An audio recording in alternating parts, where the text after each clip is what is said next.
नमस्कार, sunrise news देख रहे हैं आप। बिहार में अपना वजूद मजबूत होता देख अब बिहार के मुख्यमंत्री नीतीश कुमार यूपी में भी अपनी जड़ें फैलाना चाह रहे हैं। उत्तर प्रदेश में विधानसभा चुनाव बेहद नजदीक आ गए हैं। इस कड़ी में सभी राजनीतिक दल एक्टिव हो गए हैं। अब प्रदेश की चुनावी लड़ाई में जेडीयू भी कूद पड़ी है। जेडीयू ने यूपी चुनाव के लिए अब बीजेपी का इंतजार छोड़ दिया और अकेले ही चुनाव लड़ने की रणनीति बना रही है। जेडीयू ने उत्तर प्रदेश के करीब 26 सीटों पर अपने उम्मीदवारों की सूची भी तैयार कर ली है। माना जा रहा था कि जेडीयू बीजेपी के इंतजार में थी कि दोनों गठबंधन के साथ ही चुनाव लड़ें, लेकिन बीजेपी के पास कोई जवाब न आने पर जेडीयू अब खुद ही चुनाव मैदान में उतर गई है। यूपी की 26 सीटों के लिए पहली सूची तैयार कर ली गई। अब माना जा रहा है कि बिहार में चल रहे सियासी घटनाक्रम के कारण बीजेपी और जेडीयू के बीच दूरी बढ़ रही है।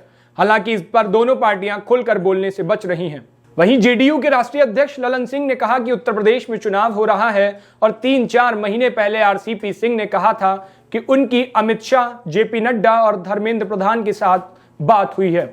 उन लोगों ने बताया कि बीजेपी जेडीयू के साथ मिलकर चुनाव लड़ना चाहती है। हम लोगों ने भरोसा करके लंबे समय तक इंतजार किया, लेकिन बीजेपी की तरफ से कोई जवाब न आने पर पार्टी एक्टिव हो गई है। इन चुनावों में कई बाहरी पार्टियां चुनाव लड़ने जा रही हैं, जिस चुनावी मैदान में जेडीयू भी शामिल हो गई है। हालांकि बीजेपी की जेडीयू से बात न करने पर यह दिखाता है कि बीजेपी का रिश्ता भले ही बिहार में जेडीयू के साथ मजबूती दिखाता हो, लेकिन अगर दूसरे राज्यों की बात कर जाएं तो बीजेपी जेडीयू का रिश्ता अलग थलग होते हुए नजर आता है।